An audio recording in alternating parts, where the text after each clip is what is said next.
అప్పుల బాధలు వెంటాడుతున్నాయా? అయితే 6 JVR వారి జాతిరత్నాలు ధరించండి. హాయ్, వెల్కమ్ టు మనం టీవీ. నేను మీ మనోజ్. కరీంనగర్లో దారుణం జరిగింది. భార్య కామానికి భర్త బలైపోయిన ఒక ఒక విషాద ఘటన కరీంనగర్లో చోటు చేసుకుంది.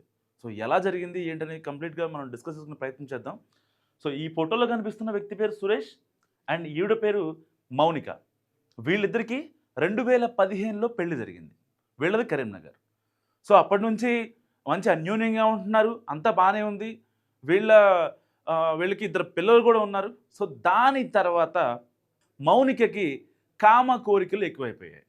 దాదాపుగా ఒక 8 ఇయర్స్ తర్వాత, అంటే 2023, 22 ఆ టైం నుంచి ఈవిడలో ఆ కోరికలు పెరగడంతో ఏం చేయాలో అర్థం కాని పరిస్థితుల్లో ఆవిడ ఎవరైతే తన మీద ఎక్కువ ఎఫెక్షన్, ఎక్కువసేపు శృంగారం చేసేవాళ్ళు వీళ్ళు ఉంటారో వాళ్ళు కాంటాక్ట్ అయిన తర్వాత భర్త ఎక్కువసేపు చేయట్లేదు, సో భర్తతో నేను ఉండలేను అని చెప్పి ఇక ఈవిడ డిసైడ్ అయిపోయి ఆయన్ని ఎలాగైనా తొలగించుకోవాలని చెప్పి డిసైడ్ అయిపోయింది మౌనిక.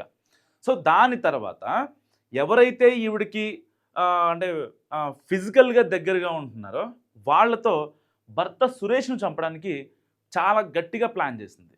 మామూలు మర్డర్ కాదు, నెక్స్ట్ లెవెల్ మర్డర్. ఎవరికి అనుమానం రాకుండా వయాగ్రా ట్యాబ్లెట్లు ఇచ్చి అతనికి హార్ట్ స్ట్రోక్, అంటే బీపీ పెరుగుద్ది కదా ఎక్కువ ఈ వయాగ్రా ట్యాబ్లెట్స్ తీసుకోవడం వల్ల. సో ఆ ట్యాబ్లెట్స్ తీసుకొని చనిపోయాడని నమ్మించే ప్రయత్నం చేసింది, కానీ సెట్ అవ్వలేదు.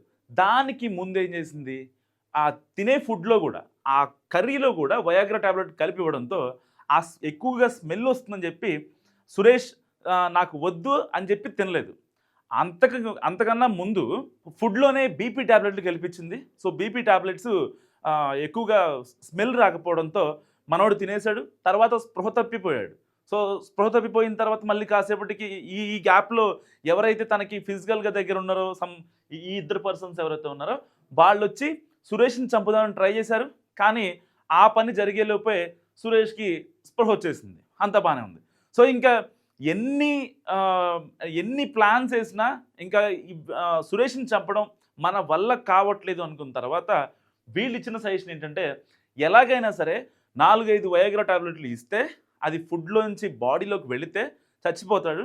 సో బీపీ ఎక్కువైపోతుంది, దానివల్ల హార్ట్ స్ట్రోక్ కూడా వచ్చే అవకాశం ఉంది అని చెప్పి వీళ్ళు చెప్పిన మాటలు ఈ మౌనిక వింది.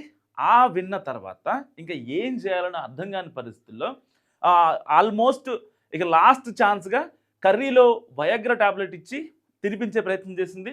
కానీ తినకపోవడంతో తన తన తన ఒంటి మీద ఉన్న చీరని ఈ మెడకి బిగించి కిటికీకి లాగి ఊరేసేసింది. కానీ అతను చనిపోయిన తర్వాత ఏమని చెప్పే ప్రయత్నం చేసింది, కేవలం అతను శృంగారం కోసం చెప్పి నన్ను సాటిస్ఫై చేయడం కోసం అని చెప్పి ఆయన కొన్ని ట్యాబ్లెట్లు తీసుకున్నాడు, ఆ ట్యాబ్లెట్లు ఇవిగోండి అని చెప్పి ఇంటి పక్కన వాళ్ళకి, వచ్చిన పోలీసు వాళ్ళకి, దర్యాప్తు చేస్తున్న అధికారులకి, వీళ్ళకి కల్లిబుల్లి కబుర్లు చెప్పే ప్రయత్నం చేసింది. కానీ అక్కడికి వచ్చిన పోలీసులు తమదైన స్టైల్లో ఈవిడ్ని మౌనికని విచారించగా ఆవిడ వెనక ఉన్న ఈ గ్యాంగ్ ఎవరైతే చోటామోటా గ్యాంగ్ ఉన్నారో A1, A2, A3, A4, so వీళ్ళంతా కూడా మౌనికతో రిలేషన్లో ఉన్న వాళ్ళే. మౌనిక వాళ్ళతో ఫిజికల్ రిలేషన్ మెయింటైన్ చేస్తుంది. సో కేవలం ఒక భార్య కామానికి భర్త బలైన ఘటన నిజంగా కరీంనగర్లో అసలు చాలామందికి ఇప్పుడు అర్థం కాని సిచ్యువేషన్. అంటే భార్యలు ఇలా కూడా ఉంటారా అనేది ఇప్పుడు చాలామందిలో వస్తున్న డౌట్స్. నిజంగా కరీంనగర్లో జరిగిన ఈ ఘటన 2 తెలుగు రాష్ట్రాలని కుదిపేస్తోంది.